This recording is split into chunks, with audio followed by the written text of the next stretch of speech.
Oh, meu Deus do céu. Boa noite, pessoal. Desculpa, hein? Não, desculpe a mim. Nossa, hoje foi difícil. Não sei por que aconteceu isso. Ontem foi bem facinho, né? Ontem foi muito Mas mais vamos fácil. lá, Obrigada, Mariana. né?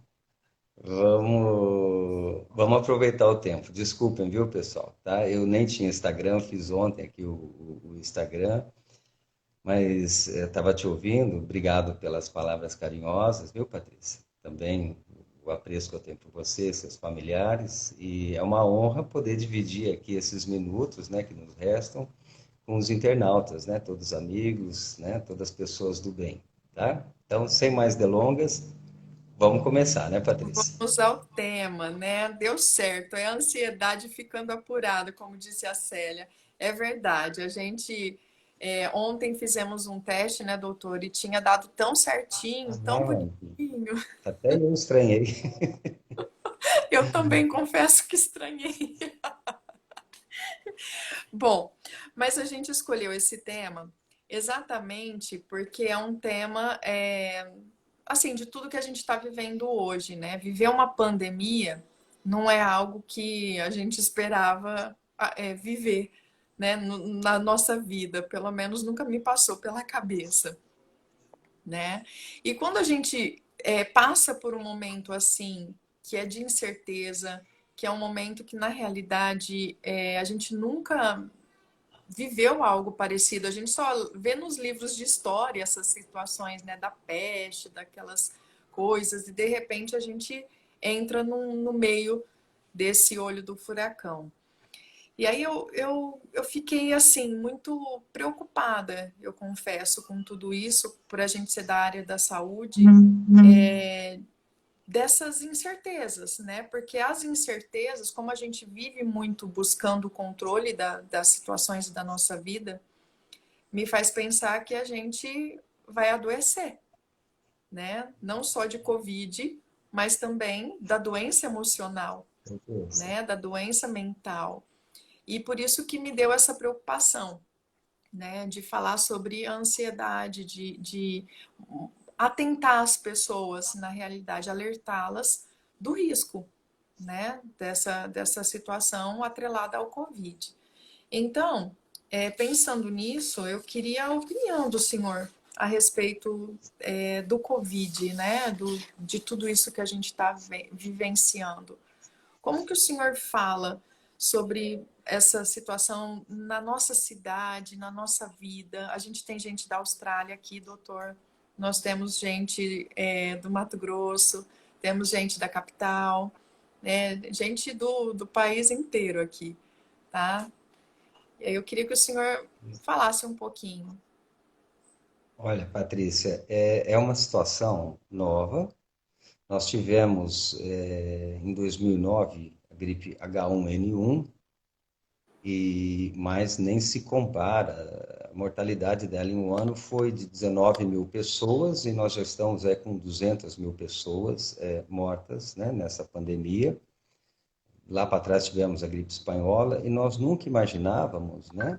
Tem aquele livro do Harari, ele cita Homo Deus, Homo Sapiens, né? Um livro famoso, um escritor judeu, que hoje não teria mais problema porque a tecnologia médica está muito avançada. Nós estamos apanhando, né, de um vírus, o país está apanhando, o mundo inteiro está apanhando, todos os países, não temos ainda um tratamento certo, que gera ansiedade, gera incertezas, né?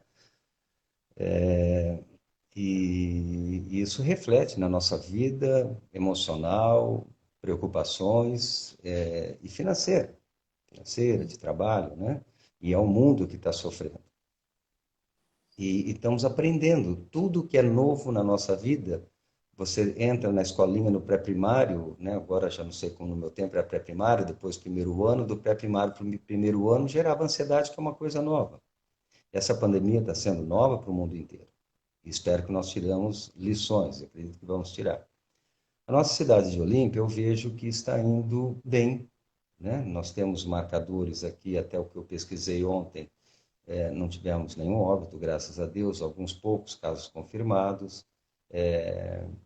a, a nossa Secretaria da Saúde está tomando providências, o prefeito, o vice, né, que é colega, que é médico, estão muito preocupados. Isso está trazendo um sofrimento para a cidade, que é uma cidade que hoje depende do turismo, e o turismo foi a primeira coisa que foi fechada, né? Foi a primeira coisa. E é um vírus que ele vem, vamos dizer assim, de cima para baixo.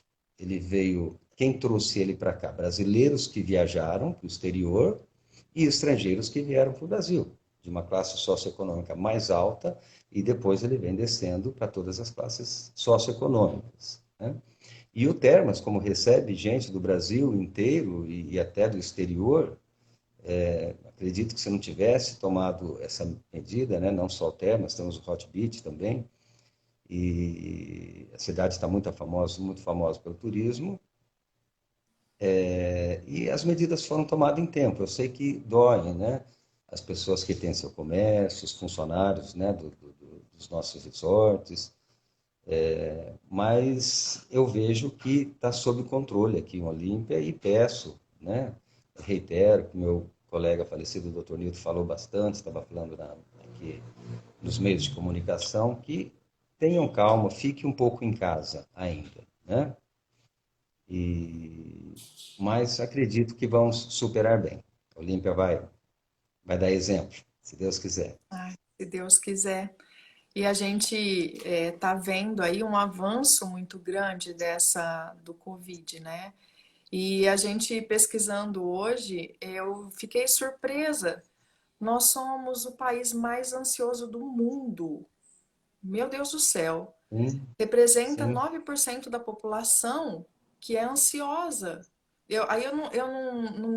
Como foi muito rápido o que eu pesquisei também, eu não me atentei se é 9% da população brasileira ou se é 9% da população mundial. Porque eu anotei aqui que nós temos 18 milhões e 600 mil pessoas ansiosas no Brasil. Olha que loucura. Então, É, eu fiquei pensando, se nós tem esses dados é do ano passado, se nós temos, né, 18 milhões e 600 mil pessoas ansiosas no mundo, no Brasil, o ano passado, imagina o que vai vir a partir desse ano, né? Por conta do Covid e tal, e a intensidade dessa ansiedade também, né? E como que o senhor está presenciando isso no seu consultório? Assim, o senhor está atendendo? estou atendendo, eu estou fazendo até um trabalho de vocês, de psicólogo e de psiquiatra, né? Mas esse dado que você coletou, eu coletei um dado, né, que o Brasil é o maior consumidor de clonazepam do planeta. Clonazepam, né, para os internautas que nos estão ouvindo, é o famoso Rivotril. E eu digo para os meus pacientes que toda boa casa de família tem que ter uma caixinha de Rivotril sublingual, que a qualquer momento alguém vai precisar, né, de um Rivotril.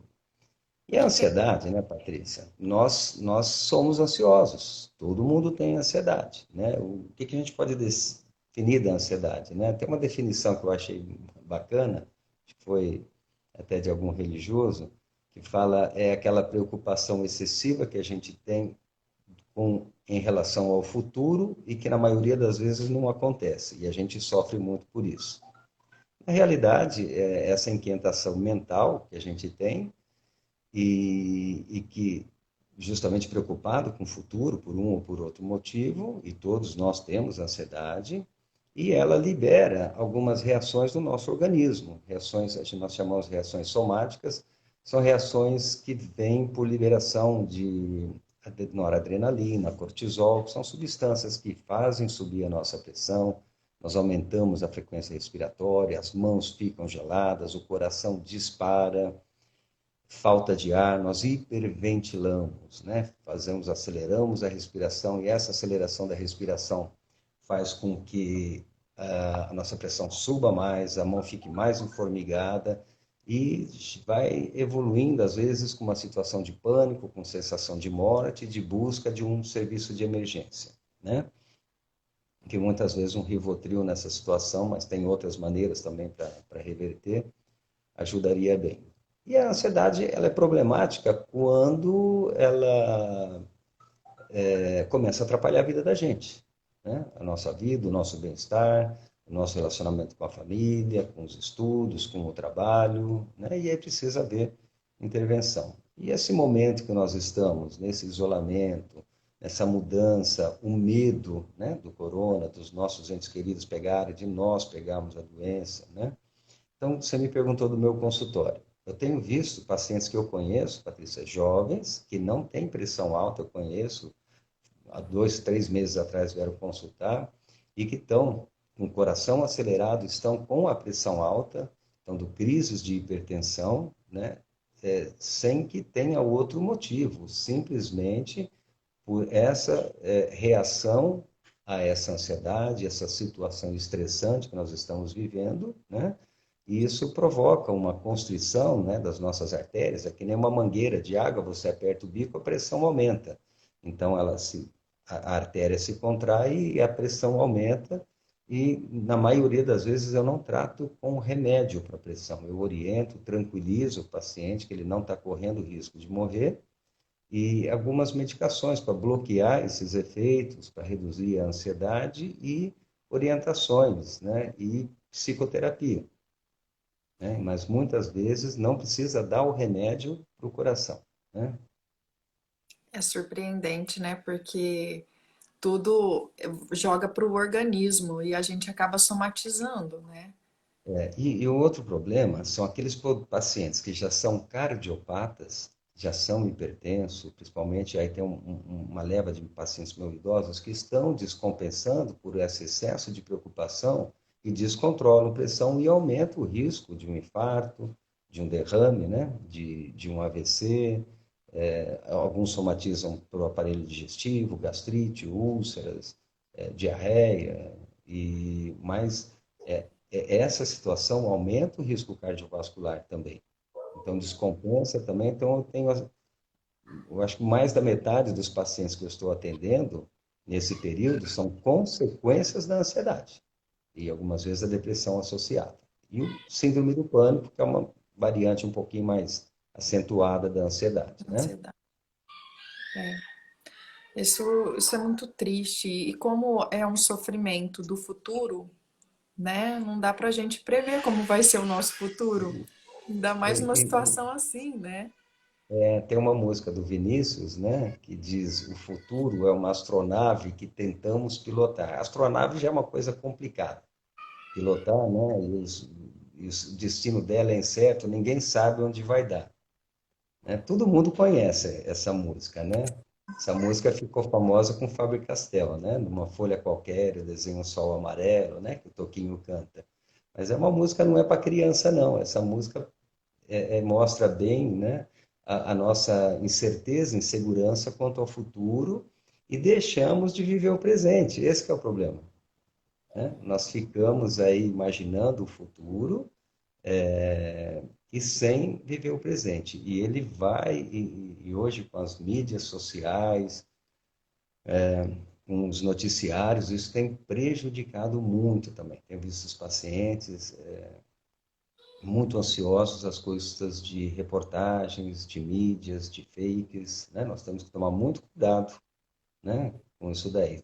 Ficar um pouquinho mais centrado no presente e né, o presente é aquilo que nós fizemos no passado, chegamos no presente.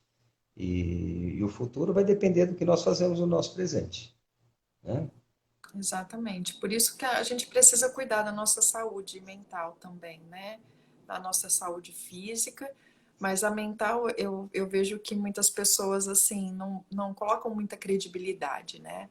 Ah, eu só tô pensando, isso não é nada muito importante, deixa pra lá, você tá sofrendo à toa. Só que aí seu organismo começa a te mostrar, né?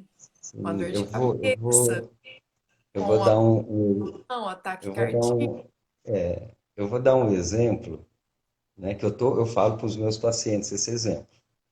Há cerca de um mês atrás, eu acho que um mês, um domingo, eu fiquei o dia inteiro vendo que estava coisa nova, vai cloroquina, tira cloroquina, olhava meu grupo de WhatsApp dos colegas médicos, um fala uma coisa, outro fala outra coisa, e o Mandetta fala uma coisa, isso, aquilo. No fim do dia, lá pelas 7 horas da noite, eu estava com dor de cabeça e uma dorzinha na nuca.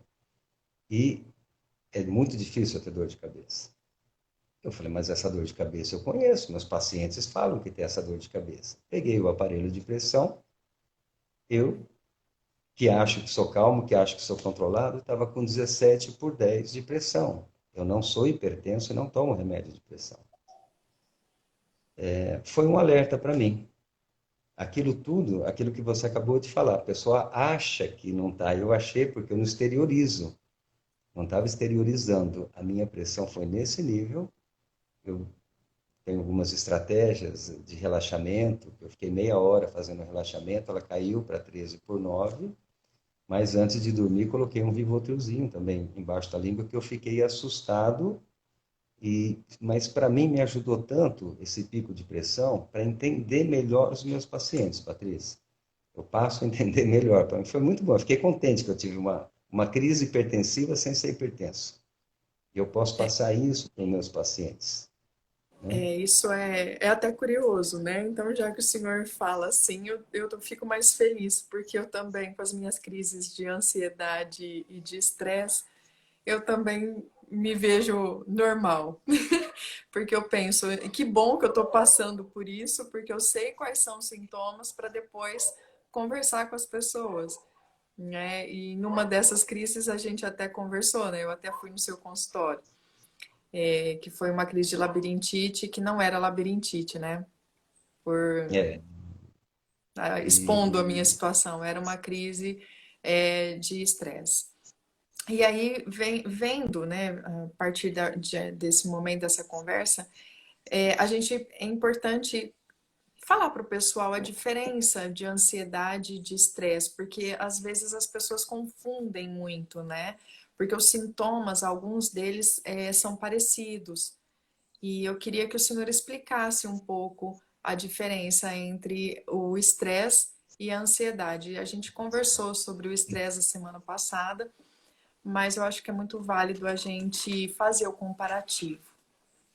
é, a ansiedade, ela é um diagnóstico, né? Da psicologia, da psiquiatria, tem as suas variantes, né? Daí transtorno de ansiedade generalizada, transtornos obsessivos e compulsivos, síndrome do pânico e por aí vai. E o estresse também, essa situação de estresse, ele libera essas mesmas substâncias que dão sintomas orgânicos também, né, em relação à ansiedade. E o estresse também, ele é catalogado, né, como uma patologia. Então, eu costumo comparar o estresse a uma ponte, né, sobre um rio. Então, você faz uma ponte e é uma definição de engenharia, na realidade. E essa ponte, ela tolera passar carro, moto, bicicleta, caminhonete e caminhãozinho pequeno. Mas o estresse dela tolera um caminhão maior. Mas se toda vez ficar passando caminhão maior, treminhão, vai abalar essas estruturas e você tem que fazer duas coisas. Ou diminui a carga que vem, o caminhão proíbe, e a gente coloca, eu falo, eu proíbo que passe caminhão na minha ponte, que ela não tolera tudo isso. Aí passa até trem em cima da minha ponte.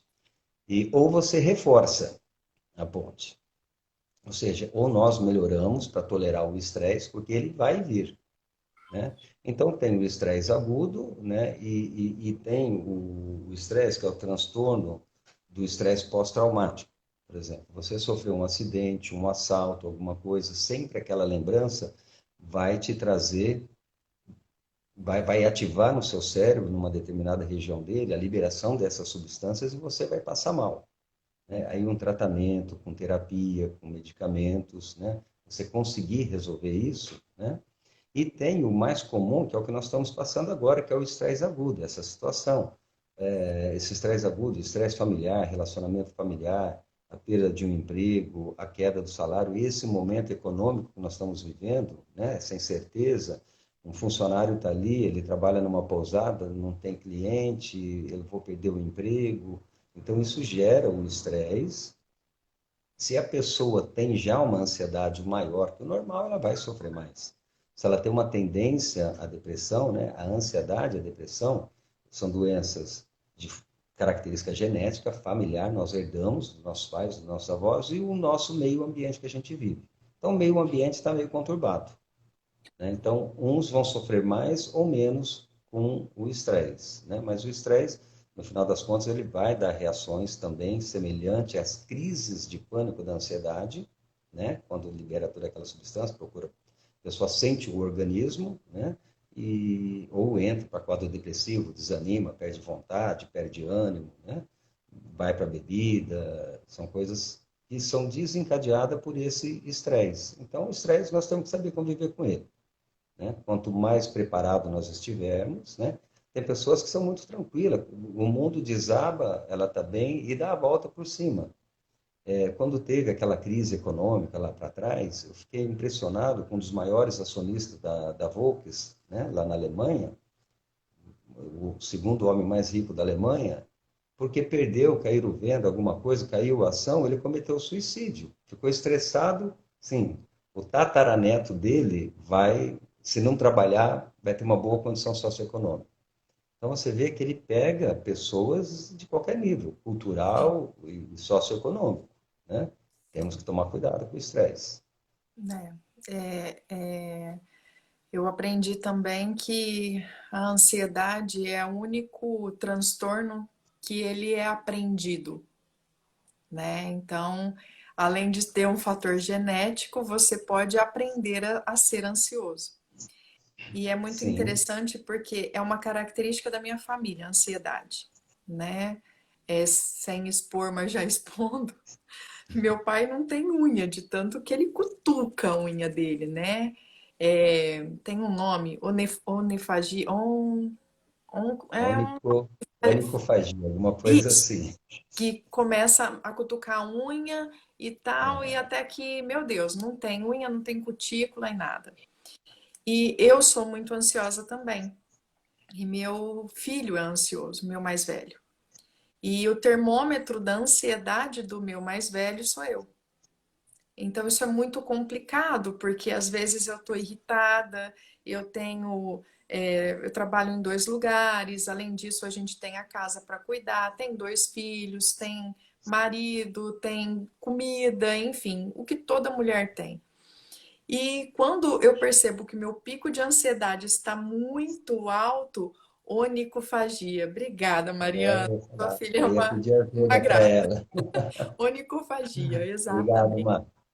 Então, eu percebo que aí eu preciso me controlar para conseguir controlar o meu filho. E aí eu também comecei a me questionar como que as crianças estão lidando com o Covid? Como que as crianças estão lidando com pais estressados e ansiosos dentro de casa? E isso eu comecei a me questionar porque eu falei, gente, a gente está preocupado, com tamanha preocupação com a minha, com os avós, né, com os idosos. Eu tenho uma avó de 95 anos, que o senhor trata dela. Eu tenho outra de 80 que o senhor também cuida dela. E a gente fica naquela, né? Vamos fazer compra para elas, vamos cuidar delas e vamos, né, estar com elas. A minha mãe, meu pai, meu sogro e sogra com grupos de risco também pela idade. Aí você para e pensa, e as crianças? Né? A gente não pensa nas crianças. E aí eu queria discutir com o senhor esses prejuízos, né? Como que vai ficar essas crianças, os sintomas nessas crianças, que prejuízo hereditário que elas podem herdar da gente ou herdar dessa pandemia, né? Que começou a me preocupar também. Hoje eu vi um vídeo, mandaram no WhatsApp, um pai com um filho, né? Deve ter uns 5 aninhos a criança. Ele foi numa plantação de mamona. Você já viu a mamona? Você sabe o que Já, que é a mamona? Já. A mamona, a frutinha da mamona, parece o coronavírus. é, Ele pegou aquele cacho, a criança entrou em pânico, né? Não sei se foi ensaiado ou não, mas a criança entrou em pânico. Então, isso que você está falando, né? Eu, no momento, eu não tenho criança em casa, os meus estão muito grandão e também não tenho netinho ainda, né? Mas uma coisa importante com criança, né? A gente procurar não transmitir a ansiedade. para eles. Você percebeu que você é um termômetro, né? Você é um termômetro. Não sei se você assistiu, algum internauta que assistiu aquele filme A Vida é Bela, Sim, né? Que conta, né? Um pai com um filho num campo de concentração, ele não deixou transparecer, o filho passou um ano no campo de concentração e saiu feliz do campo de concentração. é, E diz que é uma história real. Quem escreveu foi o que era o filho, né, na época. Então, fantástico, uma pessoa ter uma capacidade num campo de concentração, que é muito pior que a pandemia, né, é. conseguir transmitir ao filho dele, mostrar outra coisa do mundo, não deixar transparecer. Então, isso é importante. As crianças mais pequenininhas, elas não estão sabendo, né? Não sabem de isolamento, nada, mas as outras já querem sair, quer brincar, quer no amiguinho, e falar, né, com ela os cuidados. Eu vejo as criancinhas do Japão, não só agora. Quando eu vejo alguma coisa, tem um colega que mora nos Estados Unidos, ele é anestesista lá e ele é de descendência nipônica. Ele me manda muita coisa das criancinhas na escola, na época de inverno, de gripe, eles vão tudo com máscara, né? Com a mochilinha, tudo eles adaptaram, né? Você vê, eles já se cuidam, já tem todos esses cuidados. Então, ensinar para as crianças, né? Os cuidados, o lavar a mão, o respeito, né? Com os coleguinhas. De repente, tem algum colega em cidades maiores que tem crianças descendentes de chineses, né? Filhos de chineses, ficar, não ter bullying, né, com essas crianças. Eu vejo, às vezes, mensagens na internet ofendendo, né? Então, já ensinar isso também para os nossos filhos, né? E, e que eles sintam segurança, né? Nos pais, né? Você tem que chegar... às vezes eu falo, chega em casa, para um pouquinho, 5 minutos na porta, não entra, né? Ou coloca a roupa de palhaço, né? Com aquele sorriso no rosto É. e procura não deixar transparecer, né? Os filhos são muito atentos, né, aos nossos gestos, aos nossos movimentos, então tem que dar mais atenção, porque eles não estão podendo sair para brincar, assistir coisas bacanas, desenhos bacanas, né, filmes infantis, né? E participar mais e não deixá-los, né, não ficar toda hora naquele noticiário e ele vendo ali, né, caixão, enterrando, ofensas, né? Tentar blindar, ser claro com o problema que existe para ele também se proteger, né, ensinar, mas não deixar transparecer a nossa ansiedade, né? Às vezes assistir de novo aquele filme, A Vida é Bela, né? Vai nos ensinar um pouco. Me veio agora esse filme quando você falou, né? Verdade. É E é verdade. Eu não, interessante. Os colegas que estão vendo aí assistam o filme, né? É muito interessante, né? é um filme que realmente trata do amor desse pai, né? Do cuidado para que essa criança sofra o menos que ela puder. Eu confesso que, assim, aqui em casa a gente não está assistindo TV. Na realidade, a TV vive ligada, só que os programas são infantis, são desenhos, né? Por uma opção também nossa, para não Que ficar bom. passando, não ficar falando de morte, não ficar. Porque eu fui tentar fazer uma live com o Arthur sobre o Covid. E eu perguntei, como que você está vendo o Covid? O que que é o Covid para você, filho? Ah, é um negócio que mata a gente, né? Então é um negócio que mata a gente. Eu nem questionei, nem falei muita coisa, mas eu percebi que faltou também de mim e do meu marido explicar mais, né? A É, gente fica muito apreensivo, a gente quer cuidar e a gente não quer passar todas as informações, mas a gente, dentro da idade de cada criança, também precisa, né, posicioná-los, né, do que está acontecendo, de como que é a doença. A doença ela não mata todo mundo que pega, né? Então eu acho que isso é uma coisa que a gente também precisa colocar na e isso é criança, porque não pode interessante ser um até bicho colocar para a criança, né, que ela não pega a criança, mas a criança pode trazer para o vovô e para a vovó. Foi bom você ter tocado nisso, que eu tenho paciência, eles me mandam, eu posso pegar meu neto no colo, estou com saudade. Eu falei, o problema não é o neto, o problema é o senhor, que é idoso, tem diabetes, tem pressão alta, onde que seu neto está indo? né? Então, isso gera, você vê, uma ansiedade, uma tristeza no avô, e a criança também tem que entender, né? Meu irmão mais velho, ele tem um neto, está vindo o segundo, e o neto é muito agarrado com ele. E ele teve um contato lá atrás com uma pessoa que tinha testado positivo, ele teve que ficar trancado sem ver o neto um tempão, né? E o neto adora, né? Meu Agora Deus. já passou, já pôde ver o neto, mas é bom que se explique. Criança que já tem essa capacidade, né, de entender, ser sincero com ela e mostrar que ela mesma não corre risco, senão vai ser pesadelo. As É, crianças de hoje são diferentes, né? Eu, quando vou examinar meus pacientes, eles têm aqueles hematomas, as pessoas de mais idade, são aquelas manchas roxas na pele, né? Eu lembro quando era criança, eu perguntei para minha mãe de um hematoma, ela é bem clarinha, tinha um hematoma na perna, e minha avó, né, falava que aquilo lá chama beijo de defunto. Os antigos sabem isso, que o hematoma. Eu acho que eu fiquei um mês sem dormir. Eu acordava e olhava. Eu achava que alguém vinha de noite, enquanto eu dormia, dar um defunto, mas nós éramos muito inocentes. Hoje eles são menos inocentes, tudo, mas eles têm medo também, têm ansiedade, né? tem, Temos que saber lidar com isso. tem sim. E a ansiedade é algo muito comum, né? Que a gente possui em várias situações da nossa vida e do nosso dia. Às vezes a gente tem lá picos de ansiedade ou momentos ansiosos, né? Que sugestões o senhor O daria? Eduardo achou graça da... Eu sofri mesmo, viu, Eduardo? Você está rindo, mas É, o eu Eduardo tá sofria pra aqui. caramba. Desculpa, É, pessoal, Patrícia, me vocês têm interromper. alguma pergunta que gostaria de fazer para o doutor? Vocês estão gostando da live?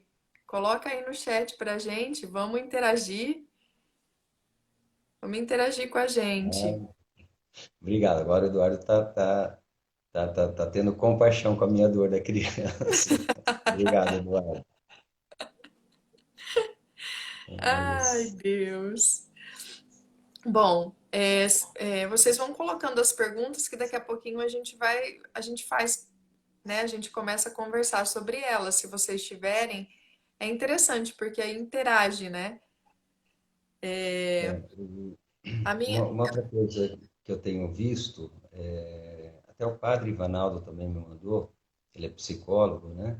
Então, sim, tem muitos psicólogos, né, Patrícia, que estão oferecendo, né, uma terapia, uma ajuda emocional sem custo, né, via internet, e está sendo legal esse trabalho assim com psicólogos, psiquiatras também, na ajuda, né? Se você está se sentindo muito ansioso, estou sem plano de saúde, estou sem condições, procure também na internet, no YouTube, técnicas de relaxamentos, de meditação, de como lidar com a ansiedade, tudo é um aprendizado, né? Tudo é um aprendizado, né? Esse sofrimento, né, faz a gente crescer, né? Nós crescemos sempre quando tem um sofrimento, nós saímos sempre mais forte, né? Depois uma tempestade dessa, né? sim, eu vejo que é a frustração, né, doutor? Nós não temos só momentos felizes na nossa vida, nós não temos Sim, só situações prazerosas, nós temos também aquelas situações, aqueles momentos que nos colocam para refletir, que nos colocam para contestar aquilo que a gente vem vivendo, da maneira que a gente vem vivendo, né? Então isso faz com que a gente tenha questionamentos, né? E aí essas frustrações, elas realmente são elas que fazem a gente crescer, a gente se desenvolver, né? sim, E acho que por isso que está todo mundo dizendo, essa pandemia não pode deixar a gente normal mais, né? A gente tem que voltar diferente. Isso também é uma preocupação que eu começo a ter também, né? O que é voltar diferente, né? Eu acho que se a gente. O Eduardo está colocando aqui só para eu ler, senão eu posso perder, né? Temos que treinar nossa mente para viver também esses momentos que estamos passando, desenvolvendo cada vez mais. Sim, Eu penso que se a gente não buscar esse autoconhecimento, essa autoevolução, isso tudo vai passar despercebido. E daqui a pouco a gente, como brasileiro, muitas vezes faz piada sobre tudo, né? Ah, então é mais uma situação e acabou.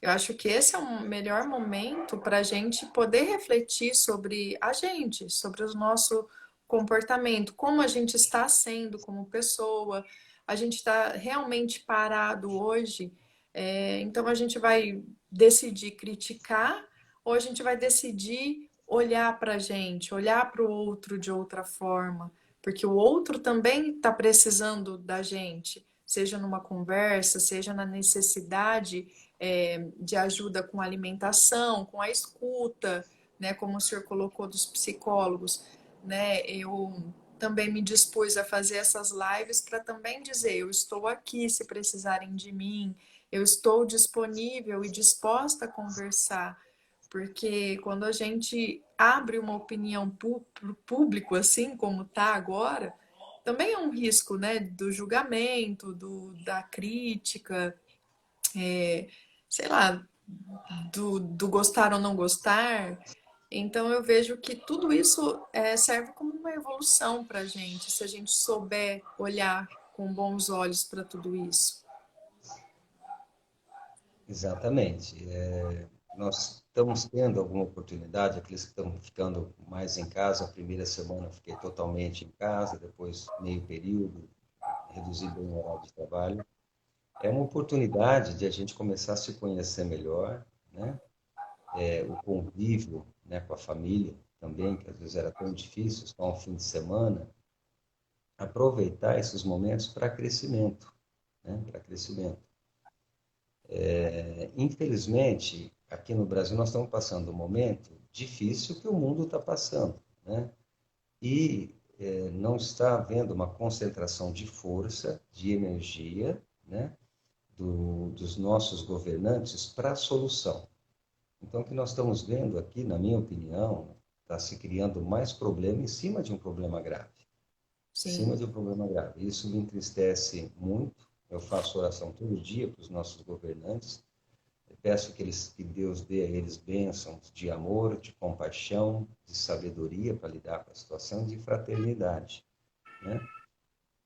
Então, a partir do momento que a gente deixa a população insegura, não sabe em quem acreditar, em quem confiar, o problema já é sério. Nós médicos não sabemos bem lidar ainda com esse vírus, estamos aprendendo a lidar. Aprende com experiências, com erros, né? De outras pessoas, né? Dos outros países que perderam muitos entes queridos. E então, eu acho que ao invés de ficar diluindo essa energia, esparçando e colocando muitos fakes, espalhando muito ódio, né? Eu vejo, espalha essa notícia sem dó, xingando. Eu não gosto, né? Não tenho um partido daqui ou dali. Mas eu acho que era um momento esse de haver uma união, né, entre os nossos governantes, né? Ter uma trégua e depois, lá próximo de uma próxima eleição, tudo bem, mas nesse momento, né, eles fizessem, imagine que beleza a gente saber que eles estão todos unidos para cuidar da população. Aí eu penso assim, né, todos eles têm suas virtudes e defeitos, como nós temos também, mas eu gostaria muito e tenho essa esperança de que eles sentem, se reúnam, olha, vamos resolver da melhor maneira, né? Com fraternidade, com amor, disseminando a esperança boa, né? Não disseminando, a gente está vendo aí, eu vejo em redes sociais, colegas que estão num grupo saem porque ficam ofendidos, né? Então a gente coloca uma coisa que para outra pessoa ela se sente ofendida, temos que tomar esse cuidado, né? Então eu peço para vocês que fiquem vendo na rede social aquelas notícias meio esquisitas, checa se é verdade, né? Não fica passando para frente notícias ruins. Se for notícia ruim, não passa. Se for coisa boa, que vai acrescentar, que vai melhorar, né? Diminuir a nossa sociedade, nos trazer esperança, nos trazer fé, mensagens de amor, vamos, né, ter essa corrente do bem, né? Eu penso assim. O senhor tocou num ponto muito bacana. Eu acho que é um ponto muito sensível também, né? Hoje nós vínhamos, né, da polarização partidária antes disso tudo acontecer. Eu sou da direita, eu sou da esquerda, eu gosto do fulano, eu gosto do Beltrano. E isso estava muito aflorado na gente. E acho que ainda está. Com o Covid, eu vejo que a situação piorou e os governantes perderam, né, a brecha aí de unir a população para poder, na realidade, utilizar para benefício próprio e pôr mais lenha na fogueira, exatamente. Né? Eu acho que o senhor colocou muito bem. Eu sinto que a gente vê por outros países, assim, nós não temos na nossa história, pelo menos assim, pelo que eu tenho estudado na minha vida, histórias de terremotos, de tsunamis, de tragédias macro, em que a gente conseguisse ter uma recuperação mais rápida. A última tragédia, talvez a mais assim, foi uma tragédia natural que a gente teve em Mariana, né? Através da. Não foi tão natural também, porque é uma barragem, Então, foi né? provocada pelo homem, né? Foi Provocada pelo homem, exatamente. pela ganância, provocada pela ganância, né? Exato. Para não se Mas o que gastar, para aumentar a margem de lucro, né? Empresa. nós percebemos nos outros países uma comoção, uma ajuda, né? O terremoto ele passa, a hora que ele acaba, tá todo mundo se ajudando para resolver a situação, para reerguer a economia, como aconteceu em 2008, né? Que a gente viu aí em alguns países de primeiro mundo. E aqui parece que a situação não é assim. Parece que a gente não aprendeu a olhar para o outro com respeito. A gente parece que tem uma dificuldade grande de valorizar o ser humano que está do nosso lado. A gente tem muito forte isso, só que a gente não usa do jeito que a gente deveria. Eu sinto isso em algumas situações. E eu vejo que essa, por isso que eu sempre falo que essa é a oportunidade da gente realmente olhar, da gente realmente perceber que dá para a gente fazer de uma forma diferente. Se a gente quiser, sabe, dividir o pão com o outro realmente, arregaçar as mangas realmente, para falar, não, eu tô para ajudar, e não para apontar, e não para criticar, e não para pôr mais lenha na fogueira, né? Colocar uma situação que já está ruim, piorando ela. Então eu vejo que o brasileiro ele tem essa condição. Nós vivemos num país extremamente rico de cultura, de extensão, de riqueza mesmo, agropecuária, sei lá, de tudo. E acho que às vezes a gente se perde nisso. Não sei, eu sinto que a gente precisa evoluir ainda em relação ao ser humano nesse aspecto. E por isso que eu vejo que o Covid, ele veio numa hora muito boa para a gente também. É ruim falar disso, né? Assim, veio numa hora boa. Né? Mas eu acho que veio para essa reflexão, veio para esse amadurecimento, sabe? Que eu sinto que o ser humano precisa, que a gente está agonizando para isso, assim, não sei, pelo menos eu sinto isso, assim. É, eu acho também, Patrícia, que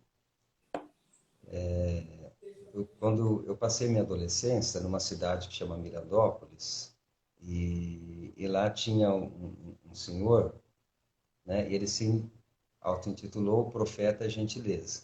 Então, a gente ia no ginásio, lia com o estandarte dele, mas falava, tinha um cabelo comprido, como Cristo, o seu estandarte, mas só proferia boas palavras. E eu não sei por cargas d'água ele foi lá para o Rio de Janeiro, e no Rio de Janeiro ele ficou famoso. Não sei se você já ouviu falar a frase famosa dele, a gentileza gera gentileza. Ele escrevia, pintava corações nos viadutos no Rio de Janeiro. Ele virou tema de escola de samba, virou música. Não sei se é a Marina Monte que canta. Ele ficou muito conhecido. Ele já é falecido e está sepultado lá em Mirandópolis. Tem uma praça, um jardim de gentileza, né? Era uma pessoa simples que divulgava esses bons valores. Acho que uma revolução começa dentro de cada um de nós. Isso que Sim. você falou do corona é uma oportunidade de nós enxergarmos o nosso irmão, né? Oportunidade de começar a ver aquelas pessoas que antes disso já doam parte de sua vida para ajudar o próximo, né? Tem essa compaixão, tem esses valores, né? Então, é um momento de reflexão para a gente procurar jogar fora um pouquinho daqueles venenos que nós temos, né? Da ganância, da raiva, da ignorância, da inveja, do ciúme, que tanto mal faz. Essa polarização, ter o respeito, eu sou do partido A, você é do partido B, nós somos amigos, continuamos amigos, eu respeito a sua ideologia, você respeita a minha. Né? Então, pronto, isso eu sei que não é fácil, não é da noite para o dia que vai acontecer, mas tem que começar com cada um de nós. Eu não acho que vai ter uma lei, alguma coisa que faça. Eu lembro quando era jovem, criança, e quando haviam só dois partidos, né, políticos aqui no Brasil, como lá nos Estados Unidos só tem dois partidos, né, o democrata e o republicano. E eles têm que conviver bem. Um é de um jeito, outro é de outro. Eu luto pelo meu ideal, você luta pelo seu. Fazemos bons combates respeitando as regras do jogo, né? E com compaixão, né? Com compaixão, com amor, com respeito. Parece piegas falar isso, mas é o que eu imagino de um mundo melhor lá na frente. Não sei se nós vamos ver, mas eu quero que meus filhos vejam, os netos, bisnetos que vierem, vejam esse mundo melhor. E cada um de nós, aquilo que você falou, não é depois que acabou a pandemia, né? Não, vamos fazer uma reflexão, sim. Eu acho que cada um pode sair melhor, né, dessa pandemia, com as suas percas, pessoas que perdem entes queridos, né? Sair de uma maneira mais fortalecida, né? E com menos influência exterior, nessa influência que está assim de informações e tudo com agressividade, né? Isso aumenta a nossa ansiedade, aumenta o estresse, e a gente não consegue, como eu falei, minha pressão subiu. Eu achei que eu estava dono da situação, não estava nada. A gente é envolvido, né? Então, cada um me pergunta, e como fazer isso? Né?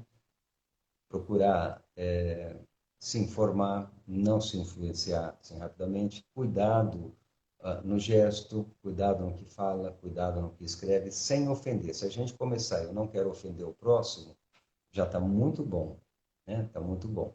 E para isso a gente tem que ter uma religiosidade, tem que ter uma fé, tem que ter Deus, né? No coração tem que seguir uma religião, seguir, no nosso caso, nossa maioria aqui do Brasil é cristão, seguir o ensinamento de Cristo, né? E ama o outro como a si mesmo, não deseja ao próximo que não deseja a si, e ama Deus acima de tudo. Eu falo que isso, para mim, Constituição tem três universal, né? Ama Deus acima de tudo, ama o próximo como a si mesmo, e não deseja ao próximo que você não deseja a você. É fácil de decorar, são só três. Difícil de agir, de exercer. Mas tem que estar lembrando sempre, tem que estar com esse movimento novo que tem aí da atenção plena, o mindfulness, né? Mindfulness.